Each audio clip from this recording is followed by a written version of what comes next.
All right. My name's Kyle Maceras. I am the owner-operator of Way of the Sword, also known as WOTS, which is a foam fighting organization based out of Florida.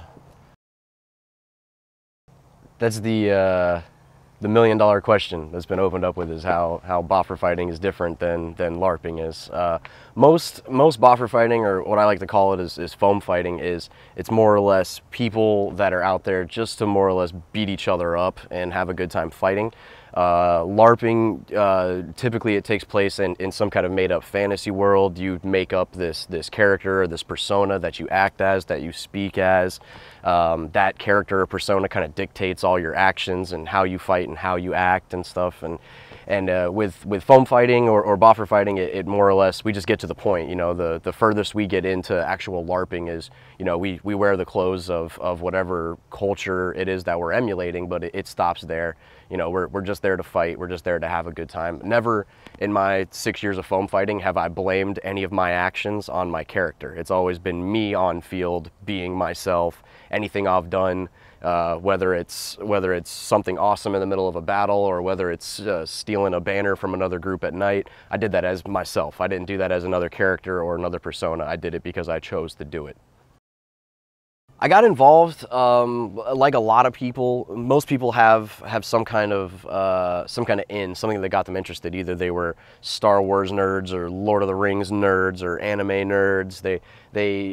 People that get into this, the majority of them don't just accidentally fall into it. You know, it's a lot of years of watching a lot of nerdy movies or cartoons, and then fighting with broomsticks in your backyard with your friends and stuff like that. A lot of people have these stories of you know, the dumb fighting they were doing before they found out there was safe foam fighting. I fought with steel weapons with my friends with no armor, no protection. Then we started, once we learned there were bokens and solid oak weapons that we could fight with, we started doing that. And then many busted knuckles and broken fingers later, someone was like, you know, people do this with foam on the swords and it's a lot safer. So I got involved going to an anime convention, which was Japanese animation. They have these conventions, a lot of people go costumed and stuff like that.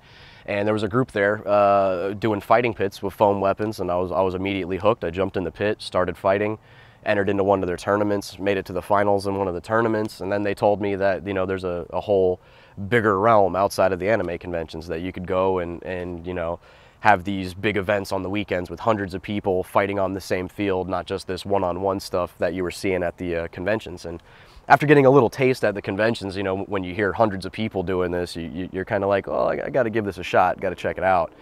And I went to my first event and I was hooked after that. SatsuBatsu Gumi translates literally as bloodthirsty, savage, or savage group or team. We put on a persona on the field of being brutal, bloodthirsty, savage warriors who will just come and eat you alive on the field. We focus more on training than we do on gaming. This is a game, and this is a sport, and like any sports, you have to train. You have to make sure that you're good at what you do before you go out and do it while competing. Satsu's also different in that I don't know how many other groups do this, but I know Satsu puts a heavy emphasis on the mentality of a samurai. Not just the idea of honor and respect, but also duty, loyalty, the need to be aggressive when it's necessary, and to defend our ideals as much and as fiercely as possible.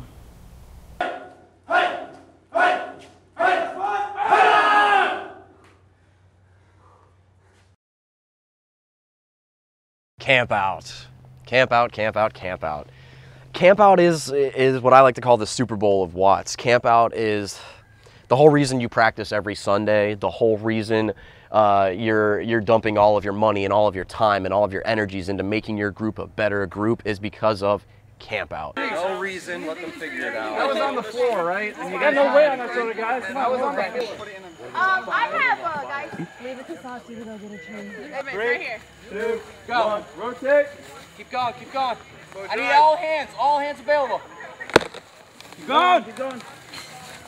You think y'all are some fucking orcs. Oh, god damn. It works better to push, just saying. Shut up, you. Yeah, here's the reason. Me and Drizzy got this. Every other organization, they name their campouts. They've got awesome names. They've got Odyssey and Winter War and Summer Slaughter and all this stuff to it. WOTS has always just gone with Campout because Campout kind of says it all right there. You know, it's 3 days of hanging out with some of your best friends that you haven't seen in a couple of months since the last day battle or even the last camp out prior to that. It's a place where you go and you kind of get to be a little more of yourself than you can in the real world. You know, during the daytimes, it's a lot of fighting, a lot of associating, hanging out with each other. They have tournaments going on during the day, big battles going on during the day. Nighttime, we have these assassination games. You know, a certain amount of the higher up admins have like a point value put to them. They've got bodyguards. They've got to make it to a certain point or a certain place. They've got objectives they need to meet. And then there's assassins everywhere. You know, individual lone assassins, bands of assassins. They're out to kill you. They're trying to seek their own fame and notoriety and glory.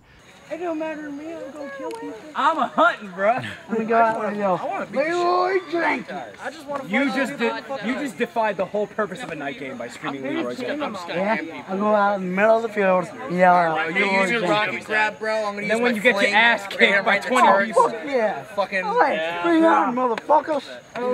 I'll be a motherfucker with a motherfucker. No. Let me tell you something. Kyle said on the field he's not having this blaze of glory shit. Alright? You go in as a jack. No, you're a jack. You go in as a jack. You see 20 guys, you fucking kneel. It's a heavy party scene too. It's a really fun place. You know, people go there and they're not in their regular everyday lives. You get to meet a lot of people that are home brewers. They bring out their own homemade meads and their own homemade ciders and beers, and you sit around and you know, sit around a campfire, drink with your pals, joke. Share the day's triumphs, share the day's defeats, man. I mean, for all the battling and fighting that you do on the field, you get so many awesome stories that, I mean, not the better thing to do with them is just to sit around at night and talk about them. And sometimes we're not even talking about those at all. Sometimes we're talking, God help us, politics or religion or something like that. Or sometimes we're talking our favorite movies or, you know. It's just the best way to put it, it's a big gathering of just very different people. And for as different as they all share one common goal, one common purpose at least, and that's to go out there and beat the crap out of each other. And then once you get done beating the crap out of each other, you find that this guy over here that I thought I had nothing in common with, he likes the same music, he likes the same anime, you know, he likes my same historical period in Japanese history or something like that. Like, you'll find more and more stuff out about these people that you would find more than just going to a day event or a practice on the weekend. Campout is amazing. That's what it is. I would say boffer fighting translates, I mean, almost 100% into our real lives. I mean, I see a lot of people that are kind of doing other things because of foam fighting. You know, I see people that get into philosophy because of foam fighting, because, you know, it's just something that they pick up. I see people that get into more serious into their martial arts and stuff like that. And you would say, well, how does that get into foam fighting? All of these other things also play into your real life. When I came into this, I was a leader. When I was in high school, I was in ROTC and I was in the Young Marines program. I was a leader, and I was a pretty damn good one, if you asked me. And after I got out of high school, I had nowhere to really put those leadership skills. Am I going to go get a job at McDonald's and try to climb that ladder to become a manager so I can start leading people again? Sure, that's an option, but it's a boring one. You know, I went out there and I put my unit together. I pushed my unit. I started building a shogunate. I had a real good place to see the leadership skills that I had learned in action and to still enact them. And then when it came time for me to move up, the people that were underneath me in foam fighting, I got to start to bring them up underneath me. When I was a daimyo, which was a group leader, and I moved up to a shogun, which was a guy that runs multiple groups, I had to replace my leadership position as the daimyo. So I'd pick someone under me that had been following me, learning some of my skills and stuff like that, made them a daimyo, then taught them leadership skills. You have people that come out here that get to do something they've never done with their real world life, which is like leading a group of their peers, or I mean, there's so many different things, from as far as I mean, fearlessness. I mean, you could learn. So many people shirk from conflict. So many people are so afraid of conflict or of any kind of just aggressive action towards them. And in foam fighting, you're doing it with foam, so it's not that big of a deal, but it gets you accustomed to that. Not only are you used to, you know, people charging you and trying to shield bash you out of a line, but you're used to having the political conversations that you have to have. And I don't mean American politics, I mean foam fighting politics. There's so many times that I've had to sit around and hash up alliances or come to agreements with other groups on things. I mean, my people skills have gone through the roof. My abilities to talk to a group, to control a group, to captivate a group have gone through the roof. Delegation, I mean, there's so many things in foam fighting that you can literally come into it and make into it, you know, whatever it is that you want it to be. It's literally, your whole foam fighting career is a pile of clay, and whatever you mold out of it is what you make into it.